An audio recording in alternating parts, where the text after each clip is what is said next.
alunos! Estamos de volta para mais um episódio do Conquistar, não é? No nosso projeto. Olha só, antes de começar a nossa aula, convido vocês a seguir as nossas redes sociais, marcar com a foto aí na nossa hashtag, participe, é muito interessante para a gente estar aqui e ver vocês aí estudando. Eu sou a professora Sabrina Araújo, sou professora de Biologia do Centro de Mídias de Educação do Amazonas e, como sempre, para mim é uma honra estar aqui com vocês. E neste episódio, que é o nosso episódio 2.4, a gente vai trabalhar o seguinte detalhamento de conteúdo, observa aí na nossa cartela. Nós teremos hereditariedade, variabilidade genética, DNA, RNA, genes e alelos, genótipos e fenótipos, mutações, engenharia genética, genética molecular e clássica, né? Então, sejam todos bem-vindos ao nosso Gabarito Conquistar.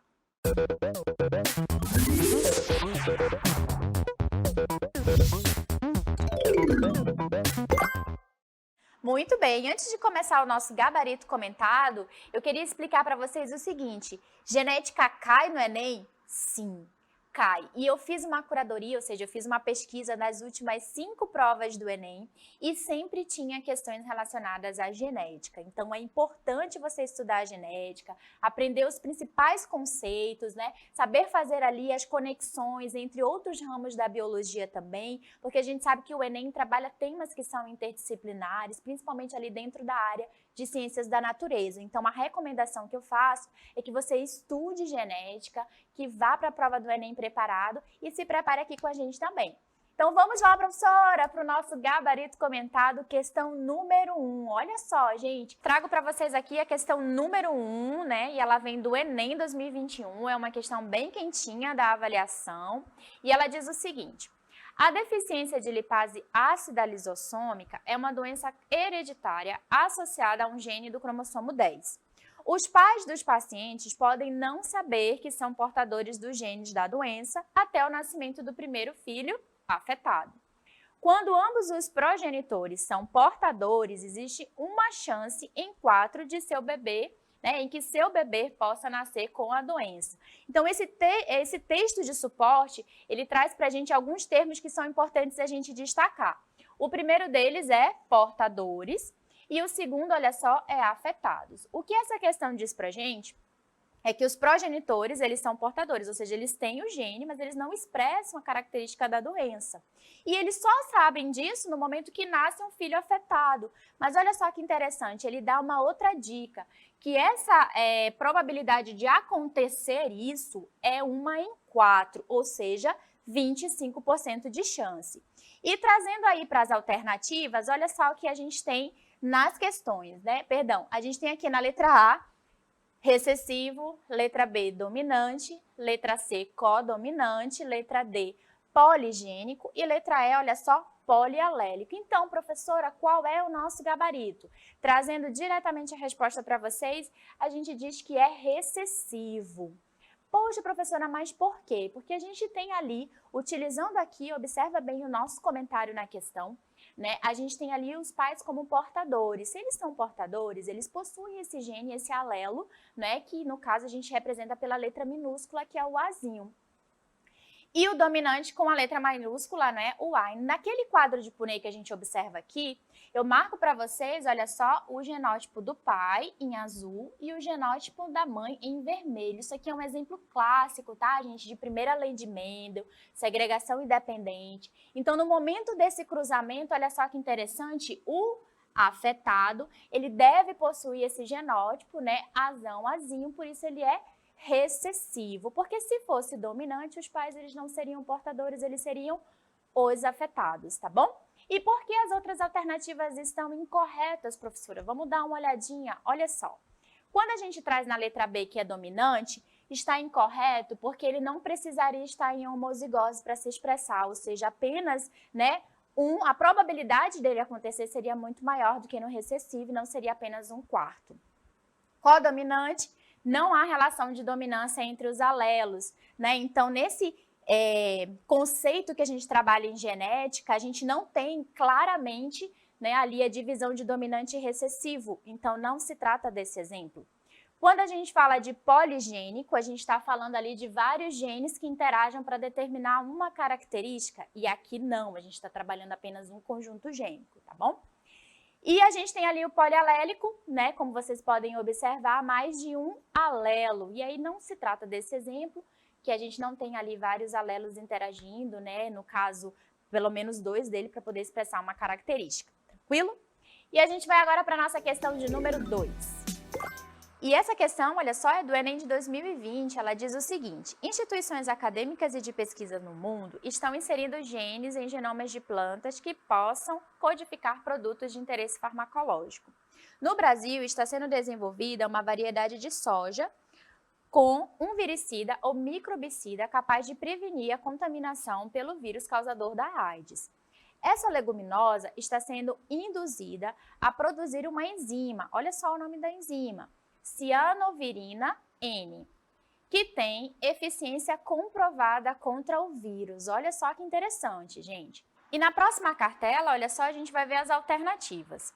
A técnica para gerar essa leguminosa é um exemplo de... Aí a gente tem na letra A, hibridismo, letra B, transgenia, letra C, conjugação, letra D, terapia gênica e na letra E nós temos melhoramento genético. E para essa questão, olha só, o nosso gabarito é a alternativa B, transgenia. Mas, professor, o que é mesmo transgenia? Vamos observar aí na nossa cartela, na próxima, o nosso gabarito comentado, que diz que a leguminosa em questão teve, segundo o texto do enunciado, genes inseridos no seu genoma. Por essa razão, a técnica que exemplifica é a transgenia. E isso é um exemplo, né, quando há interesse ali no caso da produção, né, de algo em específico que seja de interesse ali, que no caso é esse viricida, né, ou esse microbicida que tem ali até o potencial, né, de combater ali a AIDS, tá bom?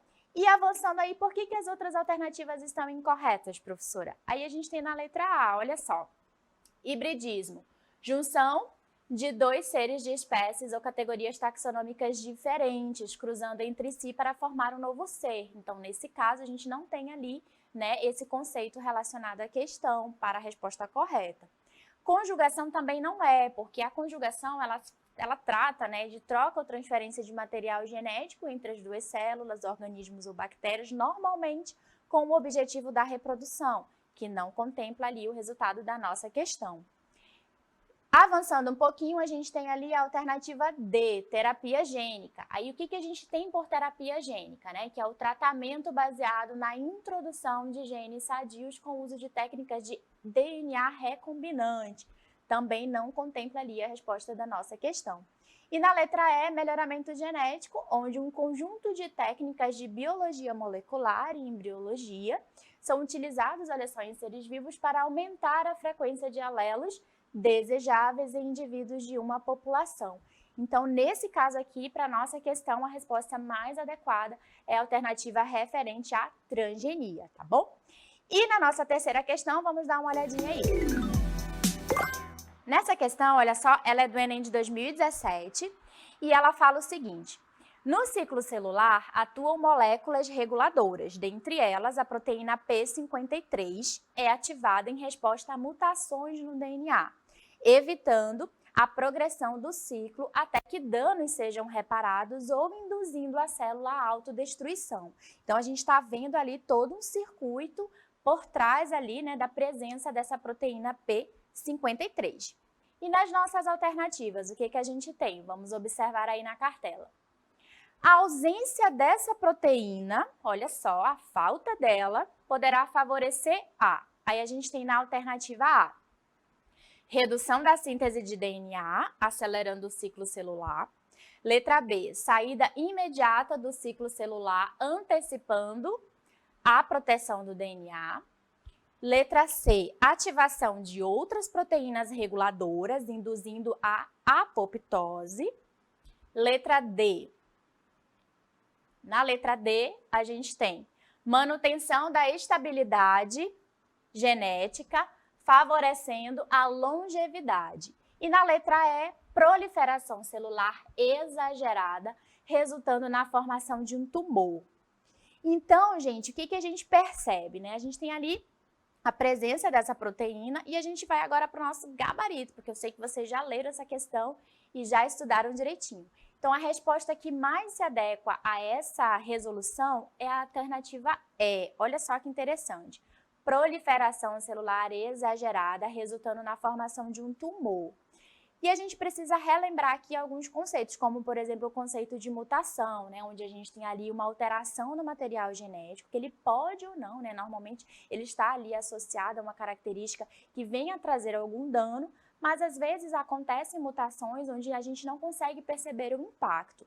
Mas sempre que a gente ouvir falar do conceito de mutação, a gente está falando ali, né, de alterações nesse material genético.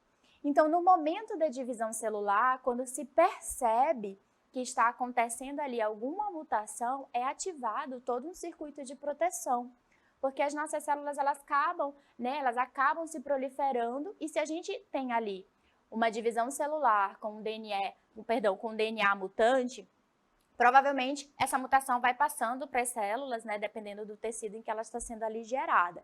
Então, a letra E é a alternativa que mais se adequa à resposta da nossa questão. E no nosso gabarito comentado a gente tem o seguinte, observa aí.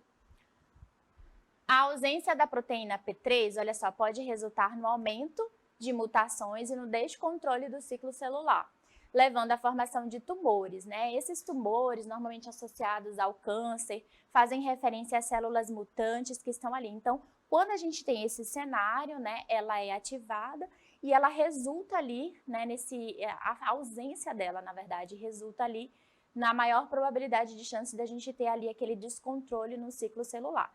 E as outras alternativas, professora, porque estão erradas. Vamos lá para a letra A, olha só. Na letra A, a gente tem o seguinte, ó. Redução da síntese de DNA acelerando o ciclo celular. Não, essa proteína em específico, ela não interfere na síntese do DNA. Ela acaba atuando ali como um mecanismo de defesa, de reparo, né? Para que a gente tenha ali a segurança de que essa proliferação celular vai acontecer de uma maneira mais correta possível para o ciclo celular. Na letra B, a saída imediata do ciclo celular, antecipando a proteção do DNA. A proteção, ela ocorre durante o processo, tá? Não necessariamente nesse sentido como está posto aqui na letra B. Na próxima cartela, a gente continua, né? Na alternativa C, ativação de outras proteínas reguladoras induzindo a apoptose. Não, né? No caso, sem ela, não haverá morte celular programada. Então, quando a gente coloca ali, né, essa apoptose, a gente relembra o conceito de morte celular programada. E na letra D, manutenção da estabilidade genética, favorecendo a longevidade. As mutações, elas possibilitam o que a gente chama de variabilidade genética, né? Então, quando a gente fala dessa situação de de mutação, a gente não está se referindo necessariamente a essa estabilidade, muito pelo contrário. Quando acontece uma mutação, a gente quebra essa estabilidade, né? Aquela informação genética, ela passa a ter alguma modificação. E isso pode não causar um dano para a célula, né? Para as funções vitais, enfim. Então, quando a gente tem esse cenário de mutação, a gente quebra essa estabilidade e a gente não tem ali o que está expresso na alternativa D, tudo bem? Gostaram das nossas questões? A gente teve ali, né, 3 questões tratando de genética que foram resgatadas do Enem. Espero que vocês tenham gostado e a gente vai agora para as nossas considerações finais. Finalizamos mais um episódio, chegando aqui no final, espero que vocês tenham gostado. Selecionei essas 3 questões que trazem um pouco os conceitos de genética para vocês se aprofundarem muito mais, tá bom? E não se esqueçam, né, de marcar a gente nas redes sociais, de nos seguir. E a gente vai para aquele momento selfie, né? Espera a professora ficar bem bonitinha para tirar foto, então olha lá.